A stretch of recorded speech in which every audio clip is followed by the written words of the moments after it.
여러분 안녕하세요.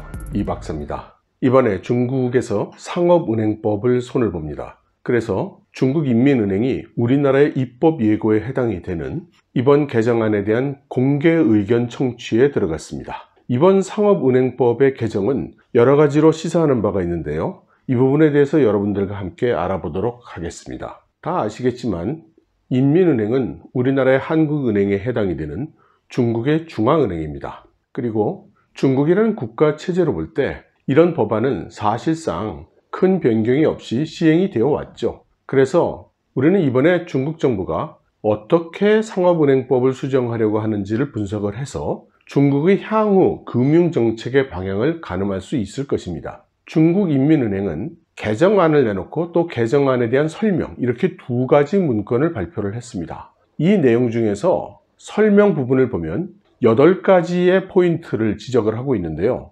양이 별로 많지 않기 때문에 이것들에 대해서 하나씩 검토를 해보도록 하겠습니다. 먼저 이번 상업은행법을 개정하는 이유에 대해서 이렇게 이야기를 하고 있습니다. 금융 리스크를 해소하고 금융 안정을 지킬 절박한 필요가 있다. 중대 금융 리스크의 쓰나미를 막는 것은 금융의 핵심 목표이며 기본 마지노선이다. 최근 중소은행 리스크 사태에서 드러난 기업 지배구조와 부실 리스크에 대한 규제 완화, 내부 통제, 그리고 자본 규제 강화, 건전한 퇴출 등의 입법화가 시급하다.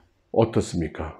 저는 이 문장은 그야말로 급하게 몰아쉬는 금융당국자의 숨소리가 들리는 것만 같습니다. 상당히 긴박한 느낌으로 쓴 글 같지 않습니까? 지난번에 제가 중국의 부동산이 심상치 않다고 전해드린 적이 있죠. 전국적으로 20-30% 이상의 가격 하락이 보이고 있고 헝다 같은 대기업도 지금 휘청거리고 있다고 봐야 되지 않겠습니까? 그리고 부동산에는 필연적으로 금융담보라는 게 들어가 있죠. 물론 형식적으로는 그 보험도 있지만 그 규모가 별로 되지 않기 때문에 부동산 버블이 터지면 중국의 금융도 무너지는 법입니다. 인민은행이 쓰나미라고 표현한 것은 바로 이 부동산 버블이 터질지 모른다는 것을 지적했다. 저는 그렇게 생각합니다. 그리고 주로 지방과 농촌에 소재해 있는 이런 중소상업은행들의 부실 이야기는 사실 어제 오늘의 이야기가 아니죠. 10년도 넘게 지적이 되어 왔고 또 누적되어 온 현상입니다. 그리고 이제는 더 감출 수도 없고 해결할 수도 없는 상태가 된 것으로 보이는 것이죠.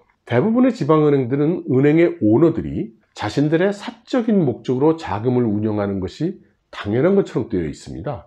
이것을 아마도 기업 지배 구조와 부실 구조라는 말로 표현하고 있는 것으로 생각이 되죠. 그러니 당연히 내부 통제 그리고 자본 규제의 강화라는 말이 따라오게 된 것일 겁니다. 그리고 드디어 건전한 퇴출이라는 키워드가 출연을 한 것이죠. 그러면 어떻게 바꾸겠다는 것일까요? 과연 얼마나 엄중한 상태로 판단하고 있는 것일까요? 그리고 이번에 바꾸는 상업은행법이라는 게 정말 실효성이 있는 법 규정일까요? 이런 것들이 지금부터 확인해보는 8가지 변경사항의 포인트가 될 것입니다. 첫 번째로는 시중은행을 보완하고 입법 조정 범위를 확대한다.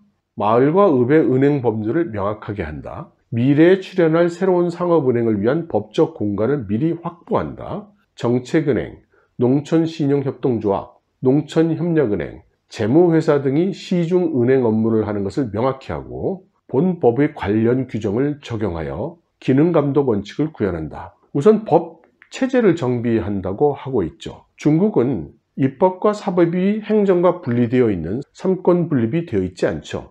다 모두 정부가 다 같이 하고 있기 때문에 법도 중앙정부 그리고 산하의 지방정부로 내려가면서 조금씩 다르게 적용을 합니다. 좋게 말해서 탄력적으로 적용을 하죠. 그렇지만 탄력적이라는 말은 관할 지방정부가 또는 담당 관료가 지나친 재량권 행사를 하면 곧바로 문제가 생깁니다. 그래서 이 법이 우선한다는 것을 분명히 먼저 선언한 것으로 생각이 됩니다. 그리고 앞으로 생길 은행에 대해 법적 공간을 미리 확보한다는 말이 나오는 것으로 봐서 신설 은행들이 많이 생길 것이라는 것을 짐작할 수 있습니다. 그리고 농업 어쩌고 하는 말들이 나오는 걸로 봐서 제가 전에 한번 소개한 바가 있는 공소사라는 것이 있었죠. 이 공소사가 은행을 만드는 것을 장려한다고 하지 않았습니까? 그러니까 이어서 생각을 해보면 이번 상업은행법의 개정과 집행에 따라서 다수의 신규 상업은행들이 출연을 할 것이고 그 중에는 공소사가 만드는 은행들이 상당히 있을 것으로 볼 수 있을 것 같습니다. 그 다음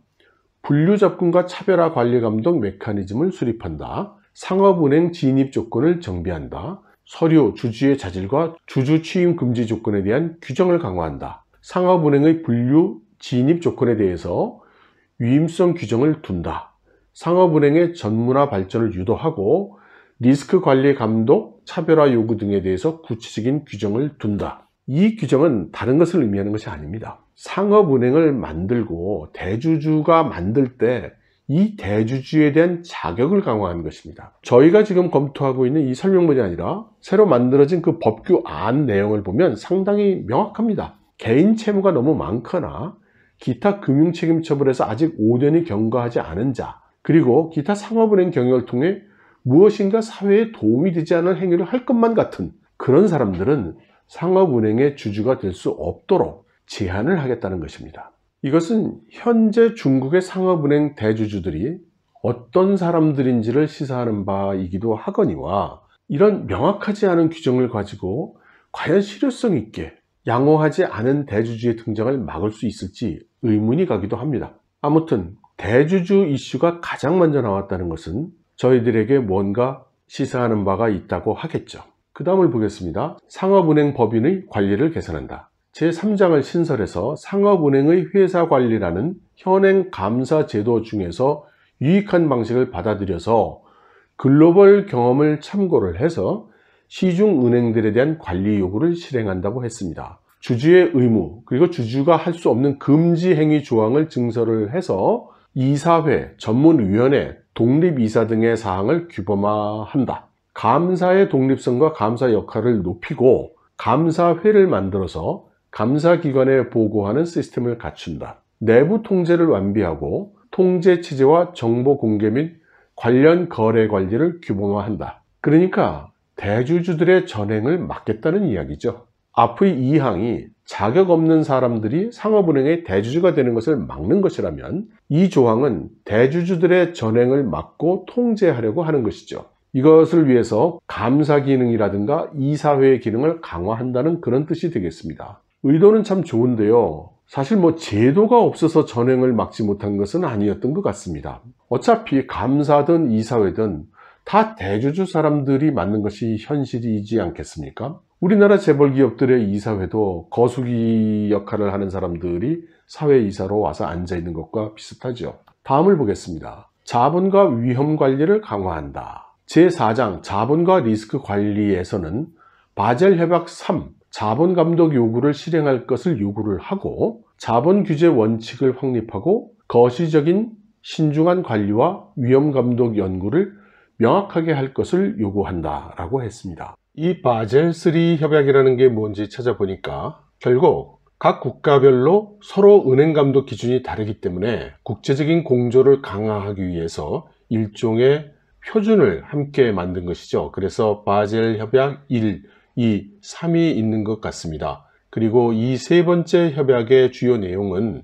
종래의 국제결제은행의 기준자본 규제를 세분화해서 항목별로 기준치를 상향 조정을 해서 자본의 질과 투명성을 강화하는, 그리고 완충자본 및 차입투자 규제를 신설한 것이 특징이라고 합니다. 이런 것들이 무슨 내용인지 어떤 의미인지 저는 잘 모르겠습니다. 하지만 하나는 알겠는 것이 국제적인 은행의 자기자본 건전성 기준을 도입한다는 것입니다. 그러므로 이것은 금융시장을 개방하고 있는 중국의 입장에서는 해외 자본의 중국에 대한 유입을 유인하는 동시에 중국의 은행에 대한 국제적인 신뢰도를 확보하고자 하는 그런 의도라고 봐야 할 것 같습니다. 업무 경영 규칙을 보완을 해서 금융이 실물 경제를 지원하도록 하고 원래 있던 3장과 4장을 통합해서 5장 업무 경영 규칙으로 통합 규정을 합니다. 상업은행의 업무 범위와 업무 규칙을 정비를 한다고도 했고요. 지역성 상업은행의 현지화 경영 요구를 명확하게 해서 상업은행이 현지에 중점을 두도록 원래 지역으로 복귀를 하도록 이렇게 추진을 한다고 했습니다. 상업은행의 자주적인 경영권과 시장 주체의 지위를 존중해서 불필요한 행정 규제를 줄이고 금융 실물 경제 서비스 능력을 제고하며 기존 제36조 차입자가 원칙적으로 담보 제공을 해야 된다는 이 규정을 삭제한다고 합니다. 금리 규정을 개정해서 상호 자주 약정을 허용한다고도 했고요. 상호자조의 약정이라는 것은 둘이 서로 어떤 규정에 의한 약정만 쓰는 게 아니라 둘이 상의하면 바꿀 수 있도록 한다는 것입니다. 그리고 예대금리 신용심사 면책 제도를 확립하고 시중은행의 담보물 처분 시한 요구도 연장해 준다고 합니다. 그리고 제가 아주 흥미있게 본 것은 기업별로 모계자를 하나만 개설할 수 있는 규정을 없앤다고 합니다. 이 5번째 항목은 실제 기업 활동과 매우 관계가 깊습니다. 우선 대도시의 큰 프로젝트로 주로 자금이 빠져나가고 있기 때문에 지방상업은행이면 현지의 실물 경제에 금융 서비스를 하라, 이런 말입니다. 그리고 상업은행의 자주권을 존중한다는 말은 이것은 지방정부와 관계가 있어 보입니다. 통상 지방정부가 왕왕 무리한 금융 요구를 상업은행에게 하기 때문이죠. 말하자면 지방에서 무슨 프로젝트를 하는데 여기에 너희 은행이 금융을 제공하라, 이런 일이 아주 다반사로 일어나고 있는 것이죠. 그러다 보니까 문제가 있는 프로젝트에도 은행으로서는 어쩔 수 없이 금융을 제공하는 일이 많이 있습니다. 그래서 이런 것들을 막기 위한 목적으로 상업은행의 자주권을 존중한다는 그런 조항을 삽입한 것으로 보입니다. 차입자가 담보를 제공하는 규정을 삭제한 것은 신용에 의한 융자, 이것을 활성화한다는 것인데, 현재는 부동산 담보가 절대 대부분이죠. 그런데 앞으로 부동산의 가치가 폭락할 것으로 예상이 되지 않습니까? 이때 담보 가치가 충분하지 못하면 더 큰 담보를 요구하게 될 것이고, 이것을 기업이 제공하지 못하면 도산하겠죠. 그래서 이렇게 신용으로 대출을 해줄 수 있는 여지를 준 것으로 보입니다. 그런데 담보를 요구하지 않고 신용으로 대출을 해주는 형식을 취했을 경우에 나중에 그 대출을 해준 은행원 개인이 불이익을 받을 가능성이 큽니다. 그래서 신용심사 면책 제도를 확립한다는 조항도 집어넣은 것으로 보이죠. 그리고 그럼에도 불구하고 대출을 받지 못한 기업들을 위해서 담보 처분 기한도 연장해 준다고 한 것으로 보입니다. 그리고 우리나라에서는 굉장히 생경한 개념이 있겠는데요. 모계자 규정을 풀어주는 것은 지금 중국에서 기업 활동을 하고 있는 사람들에게 있어서는 매우 큰 조치입니다. 지금 중국은 한 기업이 하나의 모계자밖에 갖지 못합니다. 모 은행이 딱 하나 결정이 되는 거죠. 자본금을 이 모계자 개설은행에 넣게 돼 있는데 내내 해당 기업의 상전입니다. 갑이에요, 갑. 자본금을 늘린다든가 주주가 변경이 된다든가 대출을 받는다든가 모두 이 모계자를 든 모 은행의 통제를 받아야 됩니다. 심지어 기업의 계좌인도를 인출하려 할 때에도 모계자 은행의 허락을 받아야 되죠. 혹시라도 은행의 담당자를 잘못 만나면 또 고생도 많이 하게 되어 있습니다. 그런데 이 모계자 규정을 풀어준다는 거죠. 모계자 규정을 풀어주게 되면 기업은 주거래 은행을 모계자 은행이 아니라 다른 은행으로 삼을 수도 있게 됩니다. 그렇게 되면 은행 간의 경쟁이 유도되는 것이죠. 만일 은행이 기업에 대해서 경쟁을 하게 된다면 은행들이 지금까지와는 달리 기업을 진짜 손님으로, 갑으로 모시게 되는 그런 변화가 올 수도 있을 것 같습니다. 글쎄, 변화라는 표현보다는 정상화된다고 말하는 게 더 옳을 수도 있겠네요. 다음 조항을 보겠습니다. 고객의 권익 보호를 규범화한다. 그래서 고객 권익 보호 조항을 신설을 했고, 비즈니스에 대해서 은행 마케팅, 정보 공시, 리스크의 단계별 적합성 관리, 고객에 대한 개인정보 보호, 요금 관리, 그리고 이런 고객 보호 규범을 구체적으로 규정한다라고 했습니다. 아주 당연한 말들을 하고 있기 때문에 듣고 계신 여러분들 입장에서는 이거 왜 쓸데없는 소리를 하고 있지? 이러실 수도 있겠는데요. 이것은 역설적으로 지금까지의 중국의 은행이라는 곳은 이런 정도의 고객에 대한 배려 또는 이익 보호도 하고 있지 않았다는 말로 그렇게 해석하시면 될 것 같습니다. 그리고 아마도 최근에 은행이 판매하는 여러 가지 금융상품이 문제가 되고 있고 사회적으로 큰 이슈가 되고 있기도 합니다. 그런 배경에서 나왔을 수도 있습니다. 대부분의 개인 고객들은 은행에서 판매하는 상품에 대해서는 은행의 신용도를 보고 사는 경우가 많은데, 실제 판매되는 상품이 신용도가 높지 않은 중소금융사들의 상품인 경우가 많기 때문이죠. 그러다 보니 사고가 종종 나고 있습니다. 다음, 리스크 처리와 시장 퇴출 메커니즘을 보완한다. 원래 제7장을 9장으로 통합을 해서 리스크 조치와 시장 퇴출이라는 장을 만든다. 이는 국제규범을 참고를 해서 우리나라 은행업의 처리 경험을 총결산하고 위험 등급과 조기 예보, 조기 시정, 재구성, 인수, 파산, 이런 질서 있는 조치와 퇴출 메커니즘을 수립을 해서 처분의 절차를 규범화하고 엄격한 처분의 조건을 규정을 해서 기능을 보완한다. 결산의 최종성, 순액 결제의 중지, 상업은행 간 브리징에 대해서 규정을 한다라고 했습니다. 이 말들 중에는 제가 잘 이해 못하는 단어들도 있습니다.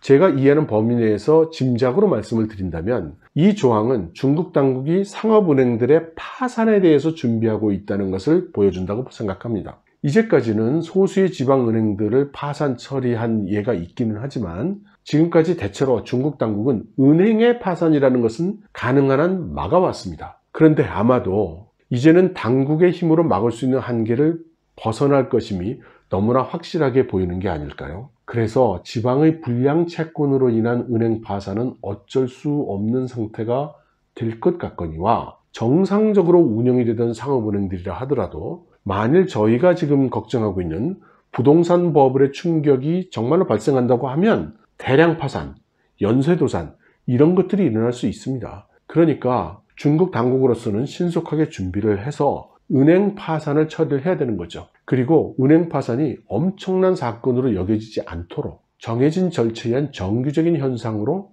전환해야 될 것입니다. 그렇기 때문에 제 생각에는 이번 은행법의 수정이 곧바로 상업은행들이 대규모로 도산한다 이런 뜻은 아니겠지만 아마 어쩌면 이번 상업은행법을 개정한 다음에 샘플로 몇 개의 상업은행들은 도산 처리를 할 가능성이 있다고 생각을 합니다. 그렇게 해서 시장의 반응을 보고 국민들이 어느 정도 충격을 입는지를 보고 나서 점차 일어날 수 있는 일이 일어나는 것으로 이렇게 상례화해 나갈 것으로 생각이 됩니다. 마지막으로 위법 처벌을 강화한다. 위법 처벌을 확충을 하고 상업은행들의 주주, 실제 오너, 그리고 리스크 사건의 직접 책임자들에 대한 벌칙을 증설한다. 주주의 권리를 제한하고 급여 추적 회수 등의 조치를 취해서 실질적인 책임을 추적하고 묻는 것을 강화한다. 벌금의 상한도 올리고 입법 집행 능력과 통제 감시의 유효성을 제고한다. 일이 다 벌어지고 난 다음에 이렇게 하는 게 무슨 소용이 있겠습니까마는 한국에서는 왜 헌법보다 국민정서법이 더 높다고 하지 않습니까? 중국도 국민 감정에 거스리는 것은 거의 자살행위에 가깝습니다. 특히 상업은행들의 일부 주주들의 비윤리적인 행위는 그 자체로서도 문제이기도 하지만 중국 당국 입장에서 생각해 본다면 이것을 엄격히 다스려서 처벌을 하지 않으면 한두 개라면 몰라도 여러 상업은행에서 사건이 발생했을 때 제대로 책임자들이 처벌받지 못하면 인민들의 공격의 화살이 당국으로 향할 수가 있기 때문이죠. 지금까지 여러분들과 함께 8가지 상업은행의 개정 포인트를 알아봤는데요. 전반적으로 이 은행 개정의 배경은 긍정적인 면보다는 부정적인 면에서 출발했다는 것을 알 수 있습니다. 사실 이런 개정이 진행되고 있다는 것은 중국의 어딘가에서는 이미 이런 사태가 발생도 했고 진행도 되고 있을 가능성이 높죠. 중국에서 사업을 하고 계시는 분들이라면 참고를 하셔야 할 것 같습니다. 이렇게 중국의 부동산이나 금융이 흔들리면 월스트리트에는 좋은 소식이 절대 아니죠. 우리나라의 투자자분들에게도 좋은 소식은 아닐 겁니다. 그렇지만 실물 경제를 하는 사람들 입장에서 본다면 향후 금융 리스크는 감소하는 방향으로 진행될 것이라고 생각할 수 있습니다. 지금까지처럼 덮고 넘어가는 게 아니라 문제를 문제로 인식하게 된다면 그 피해는 줄어들 수 있을 테니까 말이죠. 아무튼 중국의 경우는 이런 사건이 발생하면 그 규모가 크기 때문에 영향이 감당하기 어렵게 크다는 특징이 있습니다. 제가 할 수 있는 역할은 이렇게 여러분들께 소식을 알리고 제 생각을 알리는 정도입니다. 이 상황에 대해서 어떻게 판단하고 대처하실지는 여러분들이 결정하실 수밖에 없을 것 같네요. 여러분 들어주셔서 감사합니다.